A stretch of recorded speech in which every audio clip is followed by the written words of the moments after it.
parmi les 9 ondines de lumière, connaît tous les secrets de Merinkiel. Oyez, oyez, fait au sujet de Merinkiel, et bienvenue dans ce 11e épisode de nos chroniques. Aujourd'hui, l'épisode est intitulé « Un puits dans la forêt ».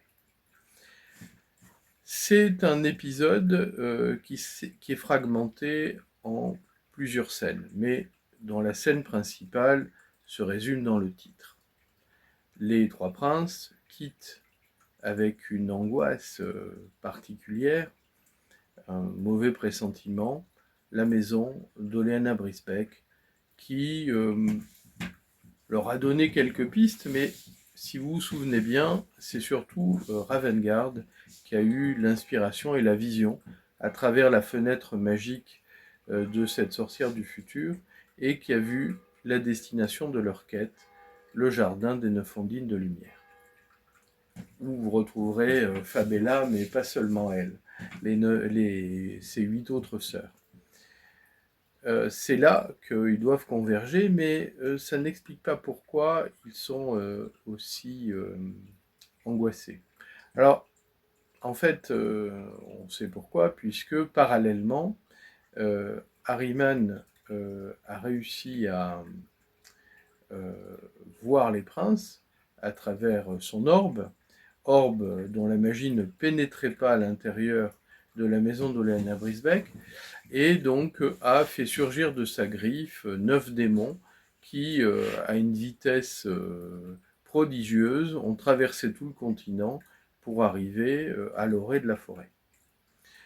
Les princes, en fait, sont à peine partis que les démons vont débouler dans la clairière.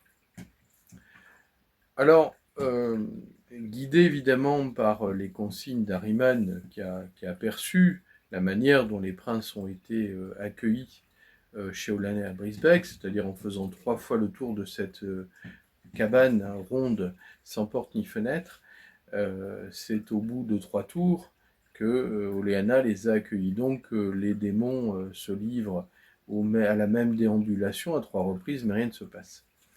Et donc, exaspérés, au cri guttural de leur chef, ils s'élancent sur la cabane, la détruisent planche par planche et ne trouvent que du néant. Et ils ont été leurrés. Pendant ce temps, les princes ont gagné une autre clairière où se trouve un puits.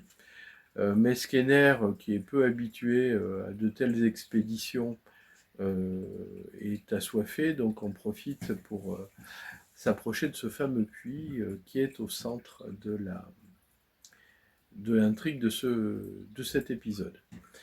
Il boit au puits et n'entend pas qu'il y a un bruit de reptation le long des parois du puits et se trouve bientôt face à face avec un serpent géant.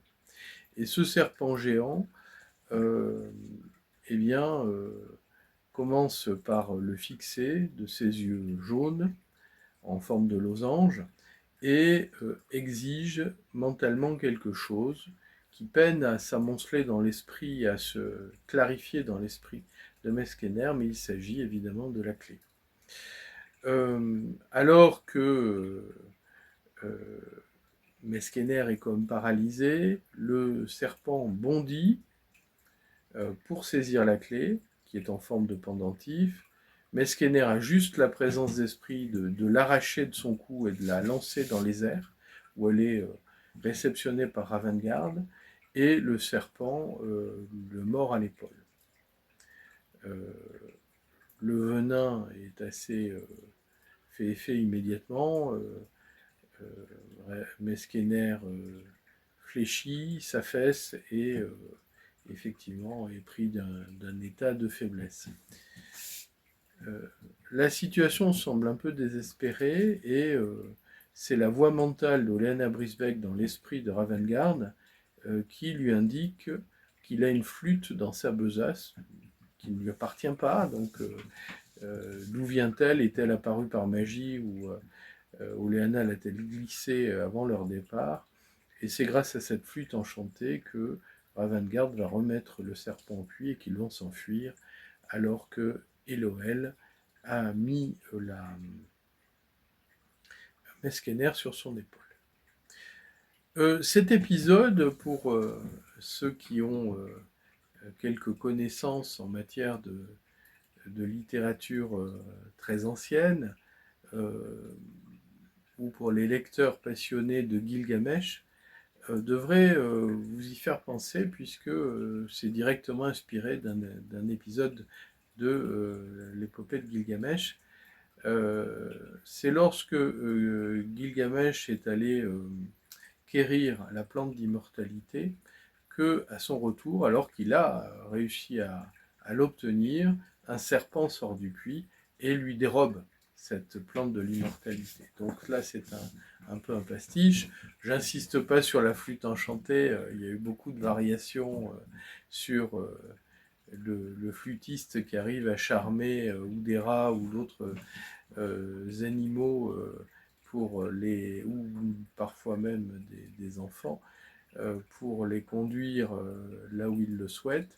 Donc c'est un peu un assemblage des deux qui a forgé cet épisode.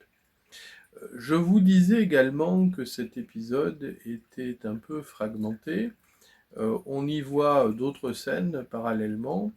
Ce qui se passe dans le volcan, où le démon forgeron à Milangar, sur ordre d'Ahriman, forge un autre orbe à partir de la pierre noire et fabrique un kashre, c'est-à-dire un orbe noir extrêmement puissant qui lui permet de nouveau d'apercevoir les princes dans la forêt. Et cet orbe est normalement plus puissant. Également, ce chapitre est l'occasion de présenter les Derenklel, qui conduisent l'armée ahrimanienne. On s'aperçoit que ce sont plus des alliés que des serviteurs, en tout cas eux ils le pensent. C'est l'occasion de présenter chacun des 5 Derenklel qui sont revenus, donc leur chef, Garok, certains sont pleins de fatuité, comme Ménéloque qui porte une armure d'or dont il se pâme, Enialios. Alors Enialios, c'est pour les connaisseurs de la mythologie de la religion grecque, ou simplement les lecteurs d'Homère, c'est un dieu guerrier avec lequel Arès a souvent été confondu. Donc j'ai emprunté ce nom, qui est d'ailleurs attesté dès les inscriptions linéaire B, pour désigner l'un de ces Derentlel, donc qui est un peu plus belliqueux. Et puis surtout, alors il y a Ménéloque, il y a Ménec, et puis il y a surtout le vieux Guéronec qui a une grande barbe blanche, qui les incite à la prudence, notamment vis-à-vis d'Ahriman, sur lequel ils tiennent pour certains des propos peu respectueux. Guéronec les met en garde devant la puissance du trône. Garok, qui est le chef, lui rétorque de manière énigmatique qu'ils sont antérieurs, et donc qu'Ahriman ne peut rien contre eux. Guéronec acquiesce tout en disant peut-être, pour l'instant. Alors, j'ai repris ce concept de démon antérieur qu'on trouve en démonologie, on trouve même, je crois, chez le Docteur Strange, pour les lecteurs de l'univers Marvel, ou simplement les spectateurs, puisqu'aujourd'hui on en voit beaucoup au cinéma, d'adaptation.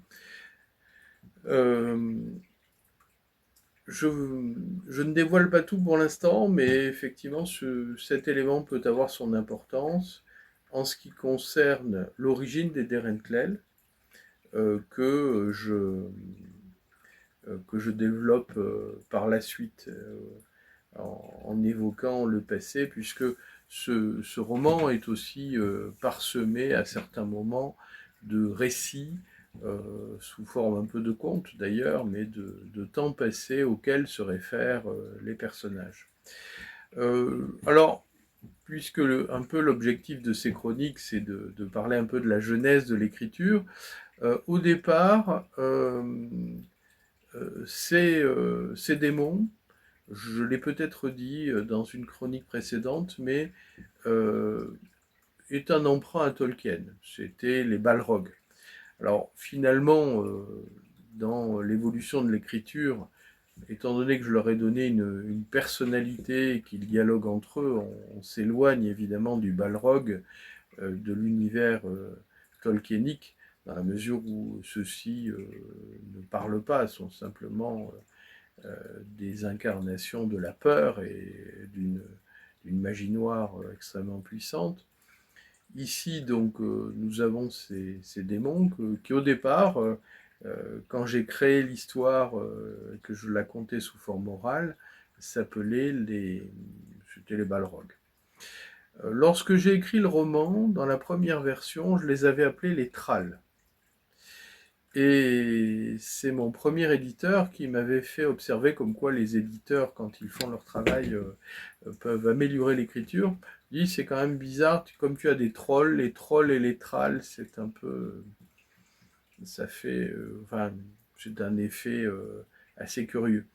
Et c'est de là qu'est venu le changement de nom et que j'ai inventé ce nom d'Aerenklel, qui sont des noms simplement venus par inspiration. Enfin, ce chapitre est l'occasion d'approfondir un peu les rapports entre les frères, entre les trois fils d'Eliumangar qui, on l'a découvert lors des chroniques précédentes, finalement ne se connaissent pas. C'est cette quête qui va, pour un temps, leur apprendre un peu mieux se connaître.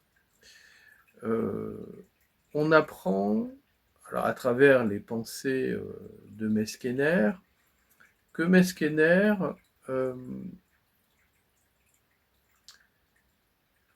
se sent a une grande fragilité. Alors on a parlé de son traumatisme d'enfance à l'égard de la magie, dont il a peur, ce qui ne l'a pas empêché, et je l'évoque dans ce chapitre, d'être le premier personnage de la cour, de recevoir des ambassadeurs, de conduire des négociations commerciales, il sait très bien faire ça. Et Meskener, ce que je n'avais pas dit avant, a suscité l'admiration non seulement de Ravengard, on l'évoquait dans une chronique précédente, mais aussi d'Eloël. Et Eloël voit effectivement ce frère aîné qui était admiré comme un personnage finalement arrogant, géniard, et puis là assez faible, puisque la morsure du serpent l'oblige à prendre Meskener sur son épaule.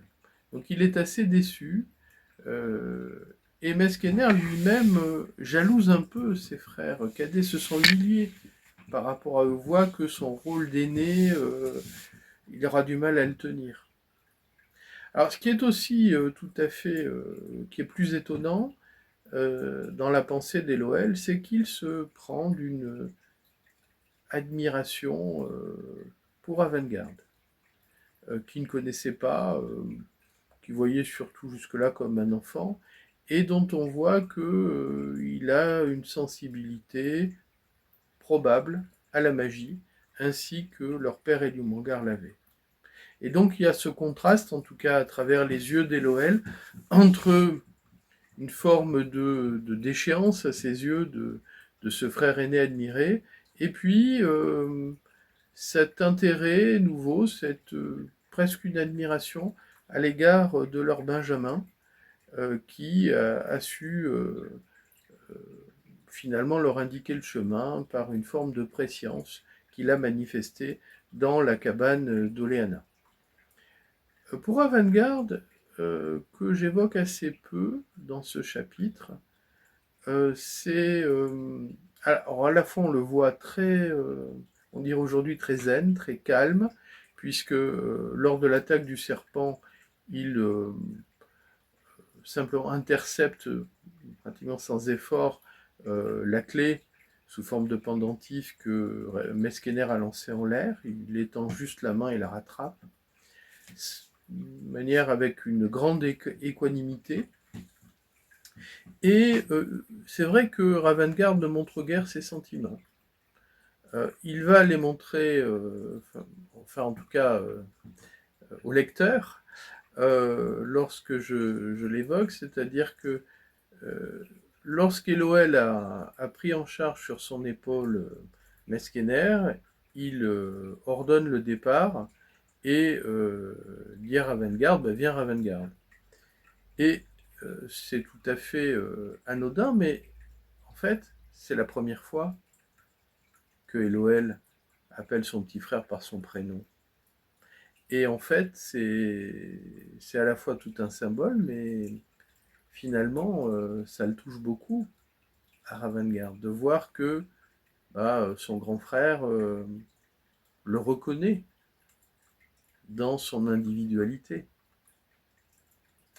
Alors, comment va se transformer cette quête? On voit déjà que la morsure du serpent géant affaiblit Meskener, on ne sait pas très bien à ce stade. Moi je le sais, et peut-être ceux qui ont lu le roman avant de regarder les chroniques, mais on peut se demander à ce stade comment vont-ils s'en sortir, d'autant plus que ils sont talonnés par les démons d'Ahriman. Et puis, on peut quand même se poser une question. Ce serpent du puits, dont je vous ai dit qu'il m'a été inspiré par l'épopée de Gilgamesh, dans quel camp est-il? Est-il, comme on pourrait l'imaginer, un